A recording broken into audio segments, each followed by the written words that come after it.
Hey guys, tonight we're going somewhere you probably shouldn't wander alone. You arrive in Milwaukee, Wisconsin's crown jewel of cheese, beer, and Midwestern manners. The city hums gently, almost proudly, like it doesn't know what secrets it's sitting on. Or maybe it knows, but just doesn't speak of them. You walk its clean, gridded streets. Old breweries cast long shadows in the dusk. The scent of bratwurst mingles with something less familiar like bleach, or meat that should have been thrown out days ago. And then there's the building. Just a beige concrete box on North 25th Street, apartment 213. You pass it without looking up, but your spine shivers all the same. Because tonight's story isn't fiction. You're not stepping into a legend. You're stepping into a real place, a real time, and a very real darkness that once lived behind one quiet door in this very city. So, before you get comfortable, take a moment to like the video and subscribe, but only if you genuinely enjoy what I do here. And drop your current city and time down below.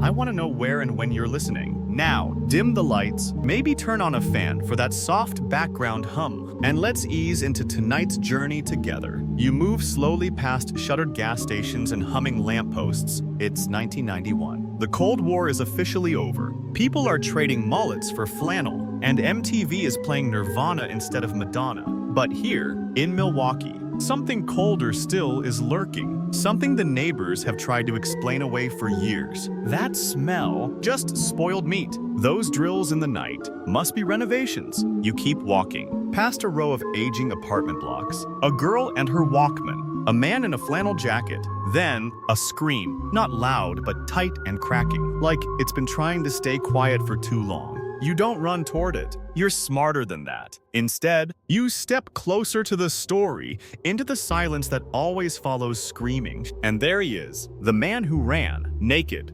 panicked, handcuffed. His name is Tracy Edwards, and he just escaped the most infamous apartment in America. He tells the cops everything. The photos, the smell, the barrel, the fridge. And they listen slowly, cautiously.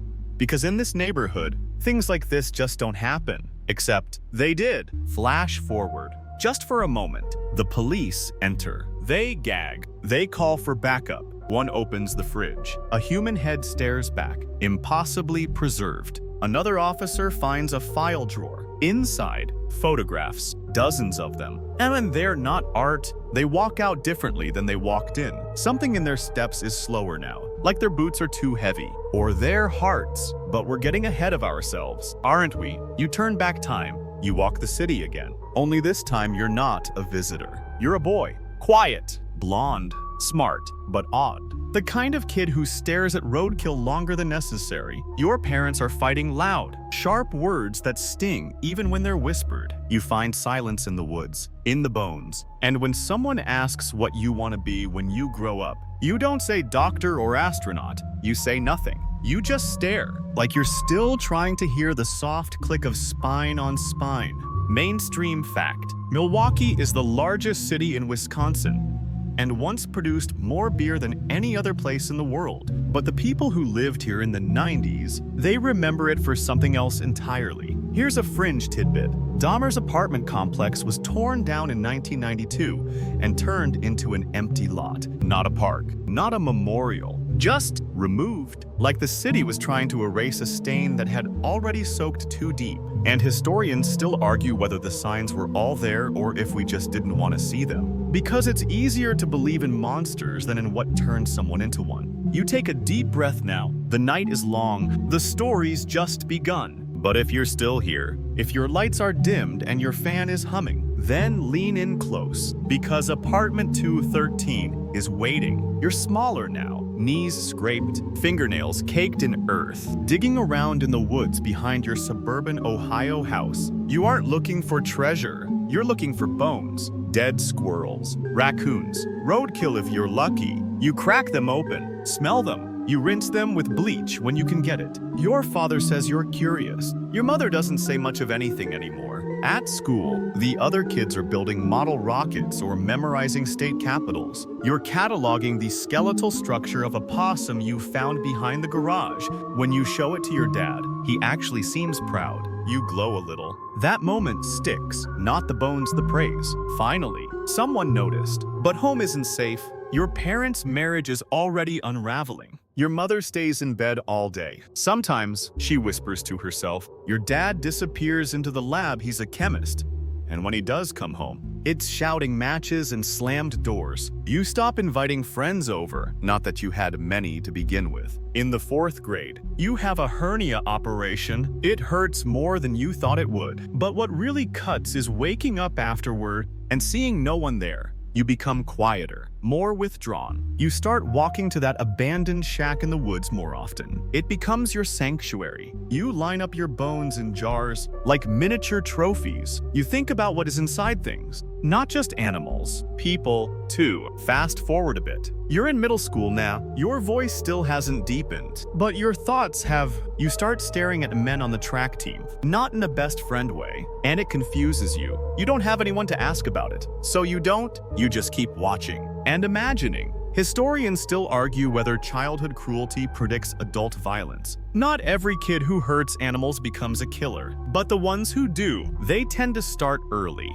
And here's a quirky fact you probably didn't want. Dahmer once tried to mount a dog's head on a stake in the woods behind his house. He told a neighbor he'd just found it like that. They didn't ask twice. You continue the rituals. A squirrel here, a rabbit there. You cut open a snake once, just to see how its muscles pulled when it moved after death. You smiled. You told yourself it was just reflex, but it felt like something more. Sometimes, when it's quiet in the house and everyone's asleep, you imagine what it would feel like to hold someone still, so still they could never leave. You're not a sadist. You tell yourself, you're just curious. Your mother overdoses on pills one night. She doesn't die, but it rattles you. You stand in the doorway, frozen, not sure whether to run or help. Later, your father tells you to forget it. You nod and forget nothing. You start collecting roadkill again. You're 13. You take the bones home in your backpack. You tell yourself it's science.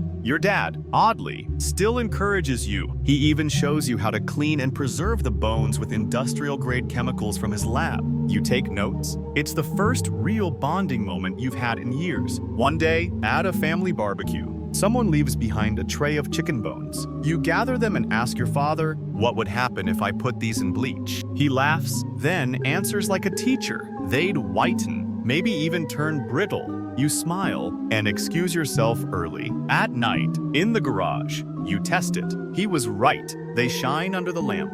Clean, quiet, safe. You start wishing people could be this way. Mainstream fact. Dahmer's obsession with anatomy began in school science labs, particularly with frogs and fetal pigs. Teachers said he was oddly precise. And you keep walking these childhood paths, unsure whether you're following footsteps or leaving them. You're 15 when you find a dead cat. You bring it home. You cut it open. There's no blood anymore, just the cold, rubbery tissue of what was once alive. You don't flinch. You just keep cutting. You hold the skull in your palm like it might speak. No one knocks on your door. No one checks your backpack. No one notices that you're slowly sliding out of childhood and into something much darker. And the shack in the woods, it's no longer just your secret. It's your first shrine. You're 17 now. The bones are buried. The jars are gone. But the hunger hasn't left. It's just changed shape. High school drags like wet cement. You don't have many friends. But you've learned how to make people laugh, kinda. You throw yourself down the hallway pretending to have seizures. You bleat like a sheep in chemistry class. They call you that weird kid. But at least they're calling you something. You start hiding booze in your jacket, a flask in your locker, gin in your thermos. You sip during class. You slur just enough to blur the corners of your thoughts. Alcohol, you realize, is like an eraser. It softens everything sharp. Your grades slide, but no one's surprised. Your teachers say you're underachieving, which is polite for lost cause. Your mother's moved out, your father's remarried. You're drifting through the weeks with a fogged-up stare and a permanent buzz. Still, you show up. You put on the cap and gown. You even invite your mom to graduation. She doesn't come. She says your dad will be there and that's enough, right? You don't cry. You just stand in the crowd of sweaty teenagers, smiling too wide, wondering if anyone else feels like a ghost in a borrowed suit. Historians still argue whether that moment being left behind was the final crack, but maybe the fracture was already there, years deep. That summer, something shifts. You're driving home when you spot him, shirtless, walking along the road. He's got a smile like he's never been afraid of anything. You roll down the window. Need a ride? He says yes. His name is Steven. He's headed to a concert. You nod. Pretend you're going to. Instead, you suggest a drink first. Just one. At your place. It's not far. You promise. He laughs. Why not? Back at the house, your house. Now you pour the drink strong. You chat. He talks about girls. You nod. You don't hear a word. Your eyes are fixed on his arms. His chest. You want him to stay. You need him to stay. But then he gets up. Thanks, man. I should head out. You freeze. You've never planned anything, but you move. Fast, heavy. The dumbbell's already in your hand. It makes a sound like a tree branch snapping. He falls. You don't. Quirky fact. Dahmer used a 10-pound barbell for his first murders. He kept it for years, like a relic. You don't scream. You don't panic. You just watch. His chest rises once, twice, then stops. You sit beside him for hours, not crying, not apologizing, just touching, slowly, like he might wake up, like maybe now he'll finally stay. You sleep beside the body. In the morning, you drag it to the basement. You stare at the concrete floor, wondering what the old bones in your jars would say about this new one. Mainstream fact. The first known homicide committed by Jeffrey Dahmer occurred in June 1978, just 3 weeks after his high school graduation. You dig a shallow hole in the backyard. You bury the body in pieces. It feels clinical, familiar. Later, you worry. What if animals dig him up? So, you unearth him again. You strip the flesh with acid. You crush the bones with a hammer. You scatter them in the woods. No shrine this time. Just dust. Your father comes home, finds your bottles, finds your silence. He's not angry, he's tired. He suggests college, maybe a clean slate.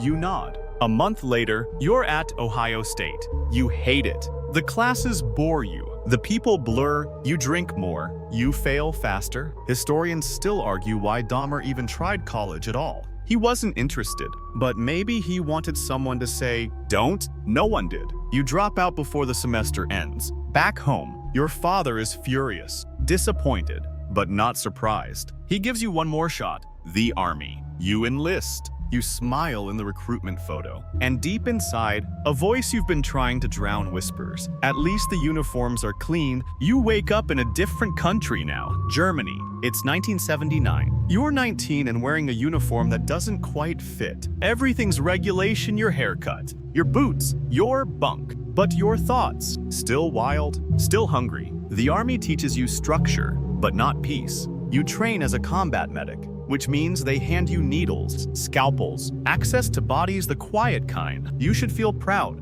You feel nothing. You're still drinking, heavily, in the barracks. On duty. Off duty doesn't matter. You sneak swigs between injections. The others notice. One bunkmate says you stare too long when stitching wounds. Another wakes up once to find you standing over his bed, just watching. Mainstream fact. Jeffrey Dahmer was stationed in Baumholder, West Germany, for over a year before being honorably discharged for alcohol abuse. 2 fellow soldiers later claimed they suspected him of sexual assault, but no charges were filed. The days are cold, the nights colder. You spend most of them alone, except when you don't. There's one soldier who gets too drunk, too close. You help him to bed. You linger. He doesn't remember much in the morning, but he stops talking to you after that. Historians still argue if any crimes were committed during your service, but no one ever investigated too deeply. Maybe because they didn't want to know. Eventually, the drinking catches up. Your superior calls you in,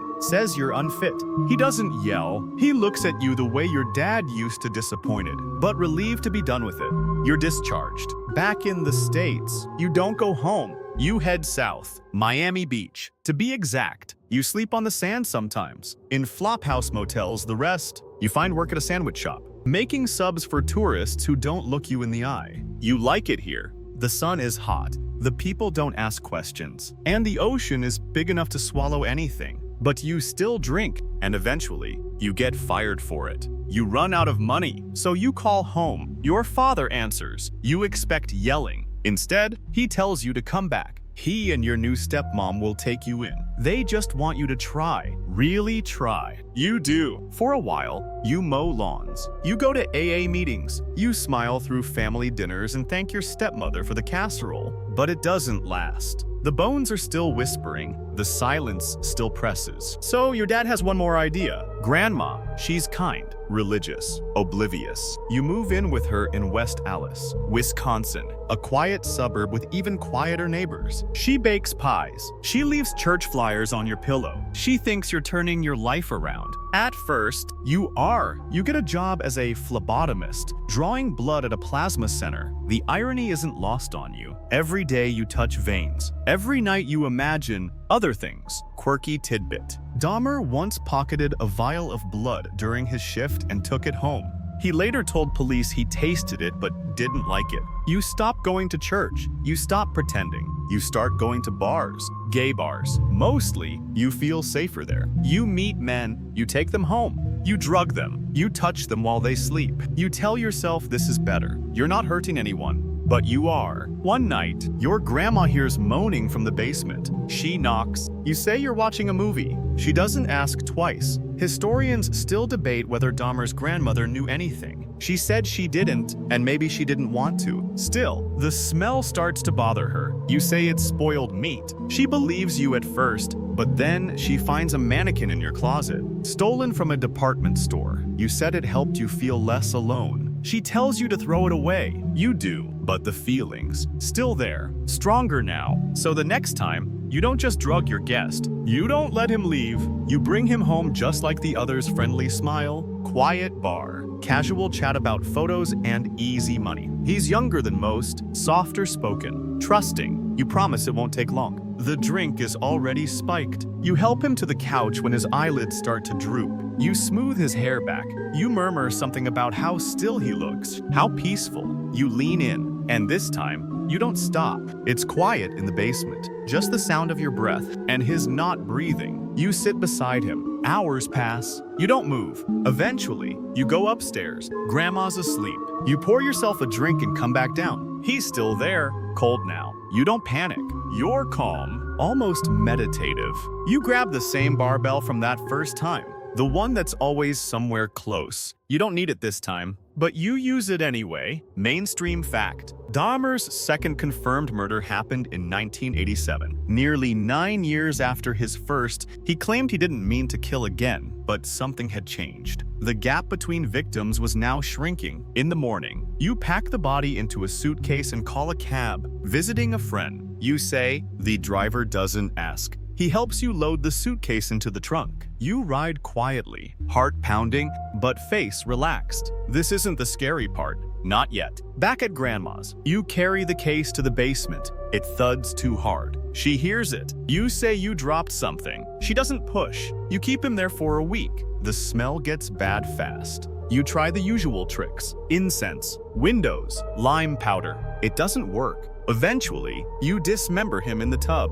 You wrap the pieces in bags. You stash them around the house behind heaters, in the crawl space, under the bed. The head you keep. You like the way it looks. Quirky fact. Dahmer frequently boiled heads on the stove, hoping to preserve the skulls for display. He eventually stopped because the bones became too brittle. Grandma complains about the smell again. She says she found something in the garbage that looked like meat. You nod. Apologize. Say you'll be cleaner. She lets it go, but you know your time there is running out. So you start looking for your own place, a quiet one.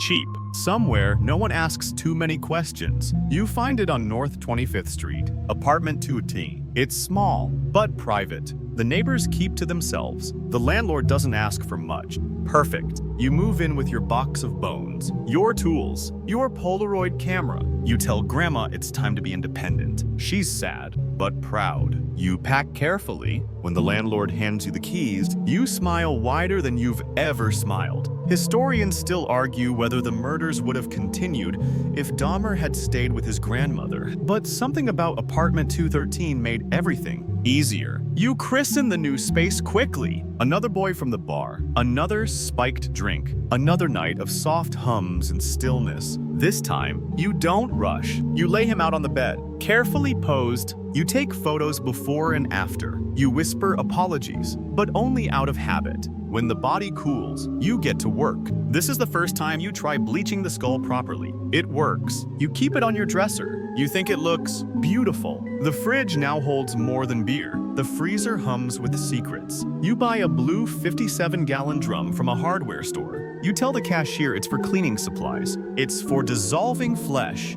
Quirky, uncomfortable tidbit. Dahmer's neighbors complained of a foul, chemical odor seeping from his apartment, but most brushed it off as bad plumbing. You start planning now, strategizing. You even draw sketches of what you want the apartment to become. A shrine with skulls and candles and painted bones. A place of power, of control. You tape the drawings to your bedroom wall. You start to feel complete. Mainstream fact. In interviews, Dahmer claimed he wanted to create a private temple with the remains of his victims, a place where he could feel at peace. You go to work, you buy more drinks, you scan more faces, and each time someone smiles back, you wonder, will this one stay forever? You start to believe love means no one ever leaves, so you find a way to keep them. Bars become your hunting ground. You've learned the rhythm by now. Approach, flatter, offer photos and quick cash. Most say no, some say yes. Those are the ones who disappear. You're up to 6 now, or is it 7? Their names blur,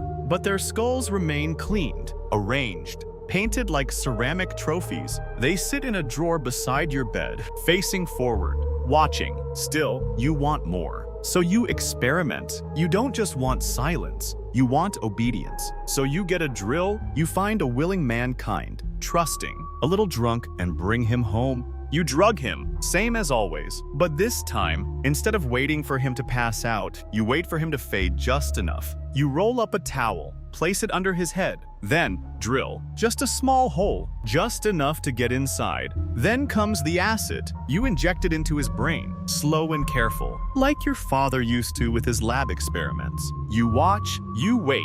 He opens his eyes, you smile. He blinks once, then again, and then he moans, slurs a word, falls back, still alive, sort of. You think it worked? Historians still debate what Dahmer hoped to achieve. A living corpse, a breathing mannequin, a boyfriend who couldn't leave. You tuck him into bed, you sit nearby, you hum a lullaby you barely remember. Something about a cradle and the moon, but by morning, he's dead. The acid didn't make him stay. You feel something, anger, maybe, or disappointment. You keep trying, refining your zombie formula, testing different chemicals, boiling water, different injection depths. Each one ends the same. But the process excites you. Mainstream fact. Dahmer admitted to performing lobotomies on several victims, trying to create living zombies who would never abandon him. None survived. In between experiments, you keep collecting. You're careful now, spreading them out, traveling to different bars. Sometimes you take the bus, other times you walk. You keep a Polaroid beside your wallet. It's not of a person, it's of your bone shrine, a reminder of what you're building. You shop differently now. When you walk through the aisles of the drugstore, you're not looking for soap or cereal. You're looking for bleach, formaldehyde, rubber gloves, duct tape. You become methodical, efficient. You clean the bodies faster. You store the parts better. You label bags in your freezer. Heart, liver, thigh. The fridge no longer holds food, only trophies. One night, you cook a piece of flesh. You sear it like steak. You plate it carefully. You chew slowly. It tastes human. You don't flinch. Quirky tidbit. Dahmer later told investigators he tried human meat out of curiosity, beginning with biceps, because they looked most like pork. After that, it becomes routine, not frequent. but familiar. You saute organs. You chew slowly. You tell yourself it's not about hunger. It's about closeness. If you eat them, they're part of you forever. One night, your neighbor knocks. She says the smell is getting worse. You apologize. Blame the meat. Blame the fridge. Blame anything but the truth. She doesn't believe you, but she doesn't call the police either. Historians still argue whether the neighborhood's silence was due to fear, racism, or just the assumption that someone else would handle it. You keep your windows shut tighter after that. You tape over the vents. You double bag the body parts. But you don't stop. You can't, because no matter how many skulls you clean, no matter how many hearts you freeze, you're still alone. You don't remember his name just the way he smiled when you offered him $50. That's your usual offer now. $50 for some shirtless photos. Easy money. No questions. He follows you home. You open the door to apartment 213, and the familiar smell hits you, not to you, of course. To you, it smells like control, but to everyone else, it's death. You help him inside. You offer him a drink. You've perfected the ratio by now, just enough sedative to dull the reflexes, but not knock them out cold. You still want them to see you, to know it's you. But tonight's different. You start early. You pose him. Take the photos. He slurs something about being tired. You nod. That's fine. Later, you drag him to the bathtub. You've done this before. Muscle memory takes over. Knife, saw, bucket, plastic wrap. You hum along to the sound of running water, like this is just another chore, but your mind drifts to the trial you know is coming, not soon. But eventually, mainstream fact, in 1988, Dahmer was arrested for sexual assault after luring a 13-year-old boy to his apartment. He received 1 year in a work release program and 5 years probation. He served just 10 months. The court gave you a break. You told them you were sorry. You told the judge it wouldn't happen again. You lied. During your sentence, you were still fantasizing, planning, drawing new blueprints in your mind, shrines, altars, perfectly preserved bodies. You didn't miss freedom, you missed opportunity. Historians still argue whether the justice system failed due to negligence, bias, or sheer disbelief that someone like you, white, quiet, polite could be dangerous. After 10 months, they let you out. You return to Milwaukee. You move into a new unit in the same building. The same floor. Apartment 213 welcomes you back like a favorite glove. You waste no time. This time, you pick someone who looks strong, muscular, beautiful. You want him to last, but when he starts to struggle, something inside you flips. Not rage, panic. You hit harder than usual. Too hard. You didn't mean to kill him so quickly. You sit on the edge of the bed, sweating, disappointed. So you decide to take your time. You paint his skull later that week. Black lacquer with gold trim. You like how it catches the light. Quirky fact. Dahmer admitted to painting some of his preserved skulls to beautify them. He also stacked them in specific arrangements like museum pieces. You begin experimenting with preservation now. You try freezing limbs in different ways. You boil skin in various solutions. You want them to last longer. You hate how quickly they rot. Some nights, you just sit and stare at your growing collection. Rows of skulls, stacked bones, a heart in a jar. You think about your mother, about how she cried in bed all day. You think about your father, about how he taught you to clean bones with bleach. You wonder if they know, probably not. But what about the others? Your neighbor, Glenda, keeps complaining, says something smells like death. She says she hears screaming sometimes. You smile politely, offer her sandwiches. She doesn't eat them. Mainstream fact. Glenda Cleveland, Dahmer's neighbor, called the police multiple times, reporting strange smells and suspicious noises. Her concerns were ignored. You begin to think you're invincible. One time, you're almost caught. A boy, barely 14, escapes. He's naked, stumbling in the street. 3 women surround him. Call for help. You come running, calm. You tell the cops he's your boyfriend, that he just drank too much. They look at you, then at him, then back at you, and they give him back. Historians still argue if racism played a role. The boy was Laotian. You were not. You take him upstairs. You inject acid into his brain. Slowly, methodically. He dies by morning. You sleep in. The police don't come back. The shrine in your mind has almost taken shape.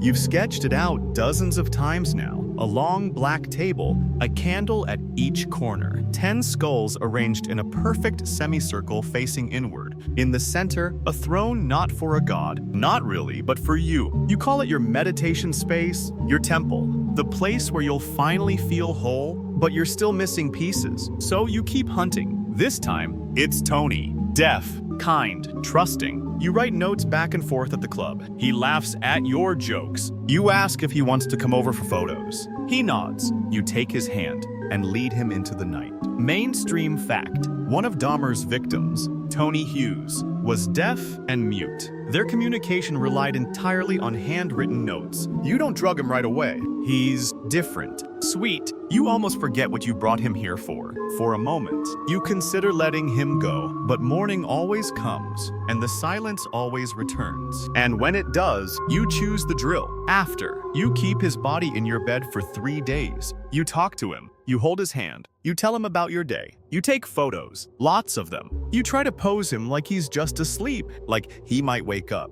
He never does. Quirky fact: Dahmer once told police he used to lie next to his victims' corpses because it made him feel less alone. The apartment is starting to fill now, not just with bones, but with history. With ghosts. You step over extension cords wrapped around torso bags. You turn sideways to avoid the blue drum in the corner, sealed tight with acid and half a person. The smell is something you've adapted to, but your neighbors haven't. You keep telling them the same story. Expired meat, a dead pet, faulty plumbing. They roll their eyes. But they never called the building manager twice. Historians still debate whether Jeffrey Dahmer was deliberately trying to push boundaries to see just how long he could get away with it, or whether he simply believed he'd never be caught. One night, the power flickers. You panic, not because you're afraid of the dark, but because you know what happens if the freezer warms up. You call maintenance the next morning. They fix the light. They never open the door to the fridge, but someone else is about to. His name is Tracy Edwards. You meet him the same way you've met all the others at a bar. You talk, you offer money, you mention the camera. He hesitates, then shrugs. $50 is $50. When he walks into apartment 213, he notices the smell immediately. You laugh it off. That old fridge, you say. You hand him a drink. He doesn't finish it. You ask if you can put cuffs on him. He laughs nervously. Is this part of the shoot? You nod. He agrees. One wrist only. You lead him to the bedroom. There are knives on the floor, a drum in the corner, photos on the dresser. He sees them. His face changes. You see it. And something inside you snaps. You grab him, try to control him, but he fights hard. And then he runs out the door, down the hall, into the street, barefoot, handcuffed, screaming. You watch from the window, jaw clenched, heart racing. He finds police. They listen. They follow. And for the first time in years, someone walks willingly into your apartment and doesn't leave in pieces. The knock comes slow, almost polite. You open the door like nothing's wrong. The officers glance inside one wrinkle of the nose, one shared look, and already they know something's off. You keep your voice even, casual, like they're Jehovah's Witnesses, not cops. They ask about the handcuffs. You say it was all just a misunderstanding. They ask to come inside. You pause, then nod. The door opens wider. The stench hits them like a punch. Still, they step in. Mainstream fact. When Milwaukee police entered Jeffrey Dahmer's apartment on July 22, 1991, they expected to recover a pair of handcuff keys. Instead, they uncovered one of the most horrifying crime scenes in history. One officer walks into the bedroom, notices the photos on the dresser. They aren't tasteful. They aren't art. They're of corpses, in various stages of dismemberment. The angles are clinical, the lighting precise, like you weren't documenting murder. You were documenting craft. He calls for his partner. They unholster their guns. You don't resist. You just sit down on the couch. I did it. You say, I should be dead. In the hours that follow, dozens of officers pour into apartment 213. No hazmat suits, no preparation, just nausea and adrenaline. They open the fridge. There's a severed head on the bottom shelf, positioned like it's waiting for someone to notice. The freezer holds hearts, muscles, livers, wrapped in plastic like leftovers. The blue drum contains acid and bones, liquefied bodies reduced to sludge. The walls are lined with Polaroids. The drawers hold skulls, some painted, some still raw. One closet has a shrine in progress. A sketch taped to the inside wall shows your temple, candles, bones, thrones. Historians still argue whether this shrine was about power, loneliness, or delusion. Maybe it was all three. One detective vomits in the kitchen sink, another stares at the head in the fridge for 3 full minutes before speaking. No one knows what to say. The city of Milwaukee, built on beer and blue-collar pride, suddenly finds itself at the epicenter of American horror. Quirky fact: the crime scene was so disturbing that multiple officers took early retirement afterward. Some were never able to work another homicide case again. You're arrested, booked, your name hits the airwaves. Jeffrey Dahmer. No one knows how to process it. You were quiet, polite, a former soldier, a churchgoer. Your neighbors say you smiled, said thank you, kept to yourself. They had no idea the man next door was cooking human flesh while watching the nightly news. You confess everything, eagerly, almost cheerfully. You walk detectives through each victim, where you met them, how you posed them, what you kept. It takes 2 full weeks to catalog the evidence from your apartment. 17 victims, all men, mostly men of color. Many were poor, immigrants, or estranged from their families. The city begins to ask questions, not just about you, but about how you got away with it for so long. Mainstream fact: in 1991, Milwaukee's population was nearly 40% black, but the police department was over 85% white. Many now believe that systemic racism and negligence allowed Dahmer's crimes to continue unnoticed. You're charged with 17 counts of murder. Bail is set at $1 million.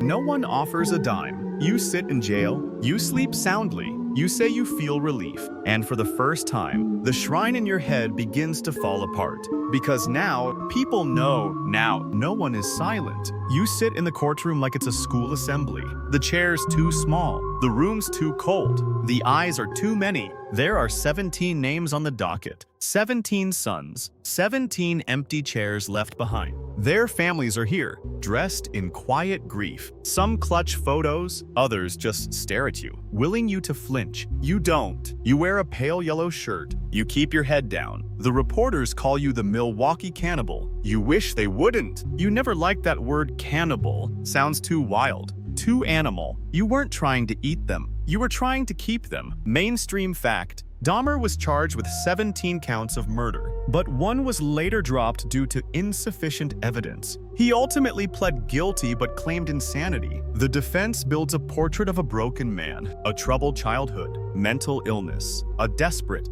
delusional craving for control. They use long words like borderline personality disorder, necrophilic tendencies, and psychosexual dysfunction.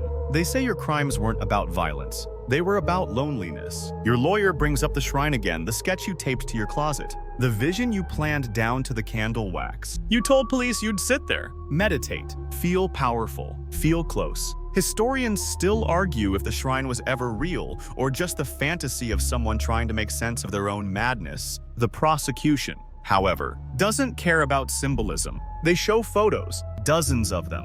Polaroids of arms folded wrong, spines severed, heads set upright in the bathtub like they were watching you work. A juror looks away, another weeps. They bring in neighbors. Glenda, the one who tried to warn everyone. She says she called the cops again and again, says no one listened, says maybe if the boys had been white, they would have checked sooner. The courtroom goes silent. Quirky fact: during one police visit when a 14-year-old boy escaped, drugged and bleeding officers actually returned him to Dahmer, accepting his lie that the boy was his adult lover. You don't speak during most of the trial, but when you do, your voice is flat. You say, I didn't want them to leave. I wanted to keep them. You don't cry, but you don't smile either. Some believe you're remorseless. Others say you're dissociating. You say the devil made you do it, and then you say you don't believe in the devil. The contradiction doesn't bother you. The jury takes 5 hours. They return with a verdict: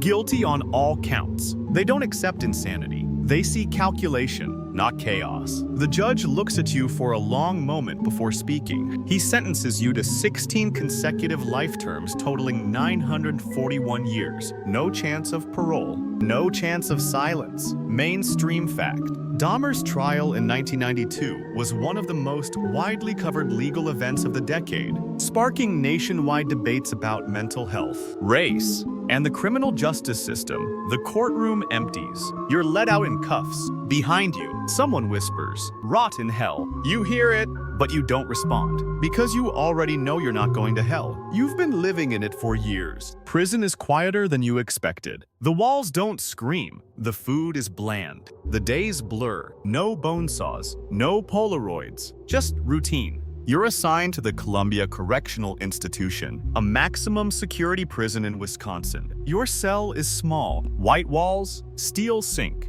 plastic mattress. A Bible sits on the shelf. You don't remember putting it there? Mainstream fact. After sentencing, Jeffrey Dahmer was placed in protective isolation for several months before being integrated into the general prison population. At first, they keep you away from the others, not for your safety, but for theirs. The guards say you're high-risk a celebrity. In the worst way, some inmates want to kill you for the headlines. Others want to be your friend or your fan. You get letters, dozens, some from journalists, some from women. One woman sends you photos, another sends you a cake. You don't eat it, but you read every word. One letter says, "I think I understand you." You almost laugh. Historians still argue about the public's strange obsession with serial killers.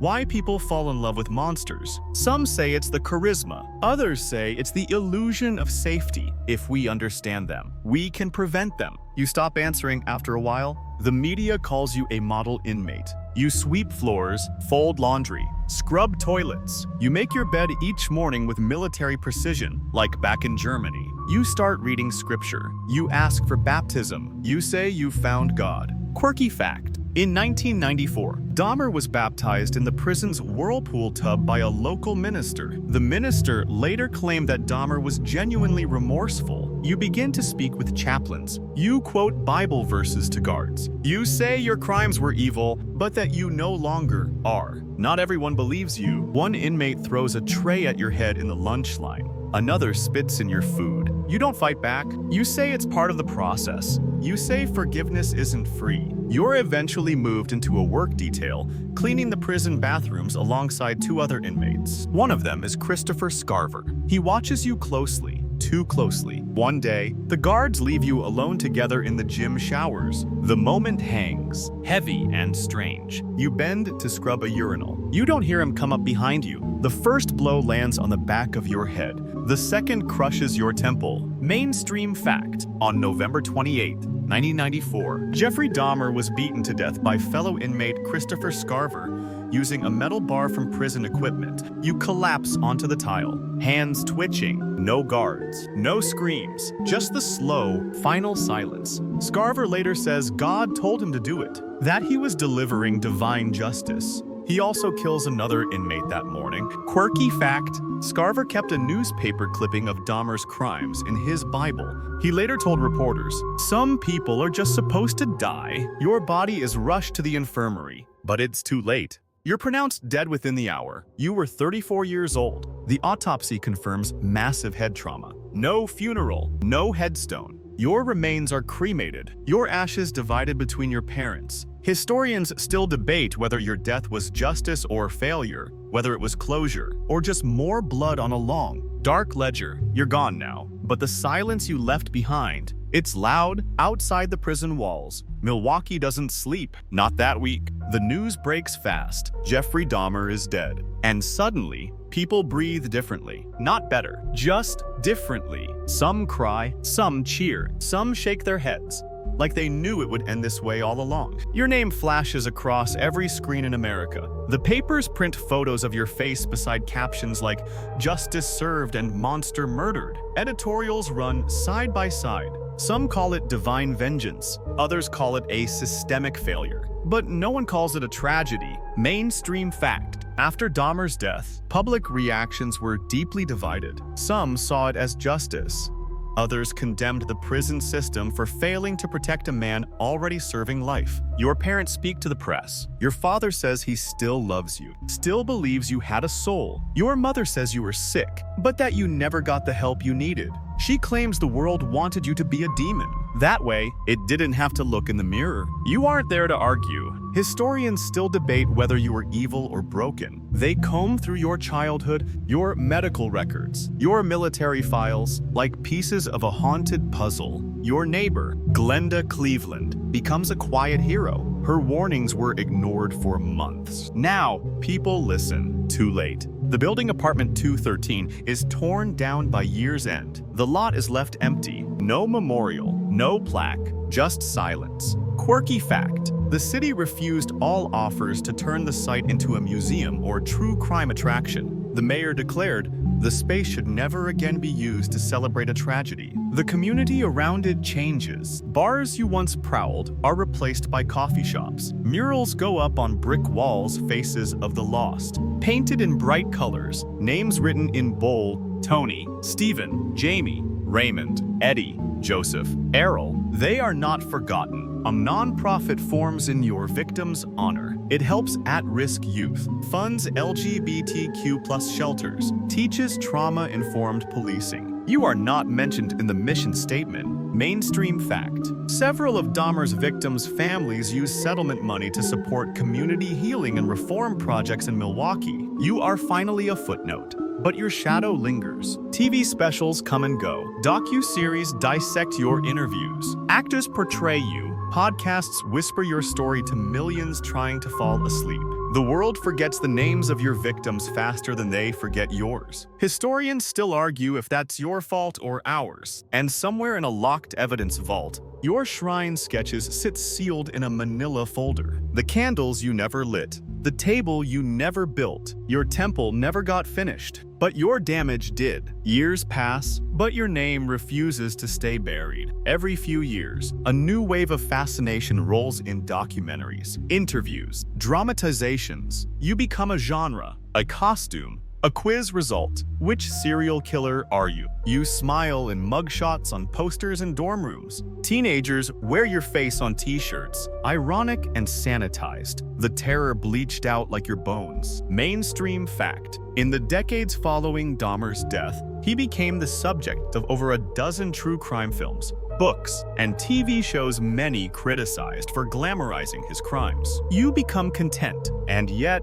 the ones who carry you the longest aren't strangers. They're the families, mothers who saved every voicemail, brothers who remember the last hug, nieces who grew up knowing their uncle's name only through court transcripts. Your victims' families sit through TV interviews with clenched jaws, forced to re-watch the worst days of their lives, packaged for streaming. They ask, why do people care more about him than the people he destroyed? Historians still argue whether true crime serves justice or just sells it. Some say it's a way of understanding evil. Others say it's exploitation in a trench coat. In 2006, your father publishes a book, a memoir, a father's story. He says he's trying to understand you, forgive you, maybe help others. He donates part of the proceeds to your victims' families. Some accept it, others don't. You were their nightmare, nothing less. Quirky fact: Lionel Dahmer's book includes chilling passages where he reflects on your childhood obsessions,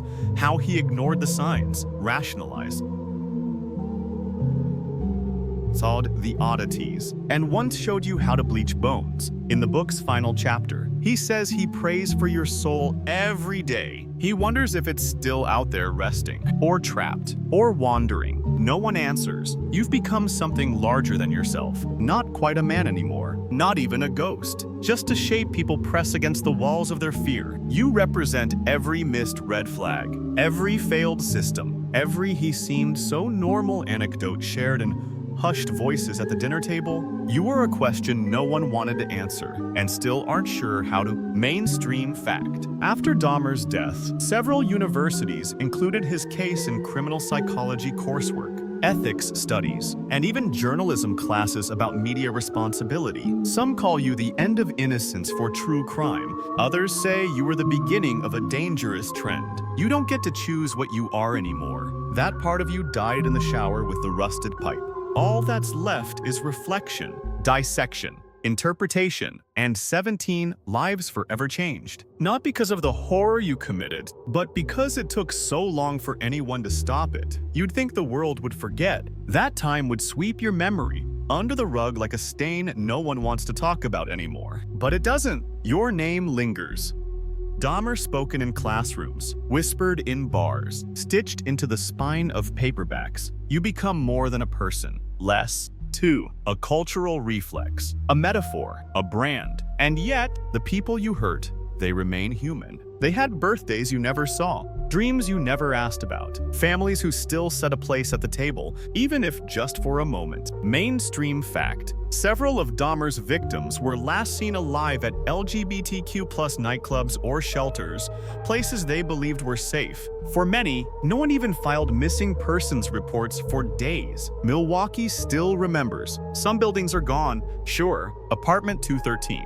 Bulldozed, replaced by grass and wind and nothing. But the scars remain in the sidewalks, tucked behind each corner like a breath held too long. There's a mural now downtown. A row of names, no faces, just block letters in bold paint. You're not one of them, and that's the point. Historians still argue if your story is about you or about us, about what happens when systems fail, when the wrong people are believed, when neighbors are dismissed, when someone calls for help and no one answers. The city launches reforms after your case. Police oversight boards, cultural sensitivity training, new hiring standards. It's not perfect, but it's louder than silence. You never knew the term intersectionality, but the world uses it now when they talk about your victims. They were poor, gay, brown, black, undocumented. They lived in the margins. You hunted in those margins, and for too long, no one noticed they were gone. Quirky fact. In 1991, one of Dahmer's victims was the younger brother of the boy he had previously been convicted of molesting. The family had no idea until the trial. You see what that means? You didn't just slip through the cracks, you lived in them. You made a home there, built your shrine in the blind spots, whispered promises over bodies the world had forgotten. Now, decades later, those same blind spots are studied in lectures. Your case used as a cautionary tale. Students analyze your interviews. Journalists dissect your voice. Artists reframe your image, sometimes to condemn, sometimes to profit.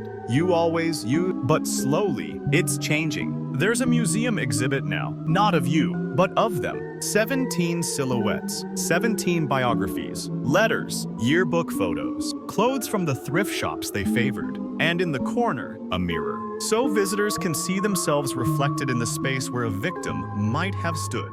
That's the lesson. It could have been anyone. Mainstream fact. In 2021, several universities launched victim-centered exhibits and educational programs about the Dahmer case, focusing on LGBTQ+ and racial justice history. You're still studied, still discussed, still dissected, but the spotlight is shifting. And that, maybe, is the first real justice. Time passes. The grass where your apartment once stood grows uneven. Weeds push through the chain-link fence. People walk past without stopping. The city doesn't erase you. Exactly. It just absorbs you, folds you into memory, like bruised paper pressed flat between heavy books. There's no plaque, just absence. And maybe that's enough. Mainstream fact. The lot where Dahmer's apartment building stood remains empty to this day, unofficially known as a place of mourning. The city has no plans to rebuild there. Every so often, someone leaves flowers at the fence. Not for you, for them. The 17 who didn't come home, you aren't mentioned. The wind doesn't whisper your name anymore. Instead, it carries the sound of trains in the distance, of kids on bikes, of late-night summer laughter, of life. You used to call your apartment a temple, said it was where you meditated, where you reached for power, where no one could leave you. But temples are built to be seen. Yours had to stay hidden, secret, sealed with locks and light. So now, your shrine is gone, and in its place, nothing. And yet, not quite nothing. There are still books, still lectures, still people asking how, still people asking why, still people looking at your case and wondering what it says about the world we live in and the people we ignore. Historians still argue whether you were born evil or shaped that way. But tonight, we don't answer that, because the point was never really you. It was the silence around you. The silence that let you stay invisible. The silence that let 17 people vanish. You don't speak anymore, but the world does. Louder, sharper, unafraid. It speaks the names of the lost. It remembers the warnings that went unheard. It builds better systems. Not perfect ones, but better. That's your real legacy. You tried to make people disappear, but now their faces are everywhere. And now, as we step away from the darker corners of tonight's story, let's slow everything down. Take a deep breath. You're safe. You're here. You're present. The city we wandered through, the apartment we imagined, the voices we heard.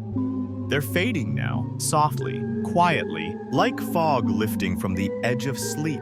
You picture that vacant lot again, not as a crime scene, but as a patch of grass in the early morning, dew sparkling, birds overhead. The shadows have thinned. The air is lighter. The night doesn't hold its breath anymore. You're no longer walking through horror. You're walking away from it. In the distance, someone laughs. A neighbor's porch light clicks on. Someone's playing music in their car. The world turns forward. As it always does, there's peace in that. And as your head settles into your pillow, remember our stories aren't always comfortable, but they remind us to listen better, to watch out for each other, to speak up when something feels wrong. You survived this one because you chose to look. So now, close your eyes. Let the quiet return, not the silence of secrets, but the quiet of rest, the kind that says, you're safe now. Thanks for being here.